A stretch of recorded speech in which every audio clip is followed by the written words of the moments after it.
grande do sistema público de educação, especialmente a partir dos anos 30. E também uma pessoa que tinha muita preocupação com a questão do financiamento da educação, não é? Com a responsabilidade de estados e municípios. Então foi um grande defensor do ensino público.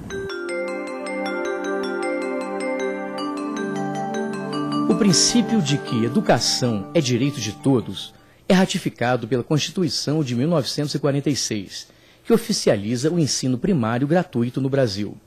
Dos anos 50 até, digamos, final dos anos 60, início dos anos 70, bem ou mal, o Brasil teve uma educação pública que nós poderíamos chamar de qualidade, mas com um problema gravíssimo. Ela envolvia ainda uma parcela muito pequena da população. Os pobres de uma forma geral e, sobretudo, os pobres negros de uma forma geral, ficavam afastados dessa escola. Então ela funcionou bem para aqueles que a ela tiveram acesso. O golpe de 1964 paralisa a discussão educacional no país. Professores e educadores são afastados e exilados, entre eles Paulo Freire, criador de um método de alfabetização que priorizava as referências culturais do aluno. Ironicamente, o governo militar copia este método e institui o Mobral, um movimento de alfabetização de adultos que, contudo, fracassa, tanto pelos altos custos operacionais, como pela falta de compromisso com a formação e conscientização do aluno. Em 1970, a população do Brasil era de 90 milhões de habitantes. Pois bem, entre 1950 e 1970, portanto, num espaço de tempo muito breve, de apenas 20 anos, 39 milhões de brasileiros saíram do campo e vieram para a cidade.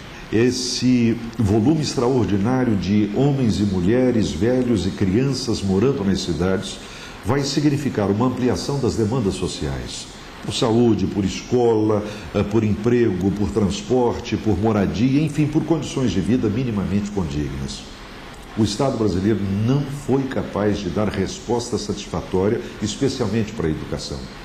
Em pleno regime militar, eu diria fundamentalmente nos anos 70, a grande questão que se colocava na ótica do Estado era a seguinte: precisamos construir muitos prédios escolares, precisamos fazer com que o país inteiro tenha escolas para receber essas crianças e, ao mesmo tempo, precisamos fazer essas escolas funcionarem bem, com professores bem formados e bem remunerados.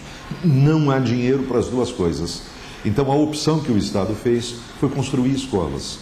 A partir daí, começa um processo terrível de degradação da função do magistério, da função docente, com salários cada vez mais irrisórios, o que gera um círculo absolutamente vicioso. As pessoas mais qualificadas, aquelas que tinham vocação para o magistério e que tinham competência para exercê-lo, vão se afastar dele, porque não conseguiriam sobreviver com salários pagos. A redemocratização do país traz de volta a discussão sobre educação. Mas uma nova lei de diretrizes e bases só seria aprovada em 1996, por meio de um projeto apresentado pelo senador Darcy Ribeiro. Foi um avanço realmente muito grande. É uma lei que deveria ser um modelo de lei de legislação no Brasil. Uma lei que não trata dos detalhes, uma lei que fixa realmente diretrizes, mas ela é muito moderna. A lei de diretrizes e bases da educação é atual. Não é? Ela foi já aprovada há mais de 10 anos, mas ela continua atual, porque ela captou realmente a tendência no mundo em relação ao ensino médio, à educação profissional, a complementaridade que tem que haver, digamos, ela está aberta à questão da educação permanente. Educação no século XXI é mais do que nunca sinônimo de poder. Países emergentes na economia mundial só conseguiram se firmar no mercado por uma política de formação de mão de obra especializada. Diploma é passaporte para concursos públicos e outras formas de emprego, mas é também um mito e um ótimo negócio. Nos últimos anos, o ensino superior público praticamente estagnou diante do crescimento vertiginoso do ensino privado, que despeja a cada ano um número maior de profissionais no mercado. Eu não vejo com maus olhos, embora com uma preocupação. Tem muitas famílias se endividando, quebrando financeiramente para pagar o estudo de um filho, cujo resultado do estudo não vai dar em nada. Então tem gente sendo enganada. Aí é outra coisa. A explosão é expositiva. O engano é que a gente tem que evitar. A gente teve uma expansão irresponsável de vagas, né? Se a gente for contar a quantidade de instituições que soltam diplomas e que no fundo não tem uma validade real, não tem uma qualidade, isso é um problema. Se a gente não tem um mercado, né, criado por esse Estado que absorve a mão de obra técnica, pagando bem, absorve reconhecendo, é claro que vai continuar a ideologia e o sonho dourado de que com o diploma eu vou ser mais bem pago. E com o diploma eu vou resolver a minha vida. E com o diploma eu tenho status, né? Que é um engano, que é um equívoco, mas que é muito compreensível tendo em vista a organização do mercado brasileiro, né? Da absorção do mercado, da pouca valorização à mão de obra técnica. A maior parte da educação superior está nas mãos das instituições privadas, ou seja, quem realmente hoje é responsável pelos profissionais que estão sendo entregues para a sociedade são as escolas privadas, as escolas particulares. O governo tem aproximadamente 20% dessa responsabilidade. Entretanto, o que acontece é que algumas escolas particulares, algumas escolas privadas, não são de boa qualidade. Não são, nós sabemos disso.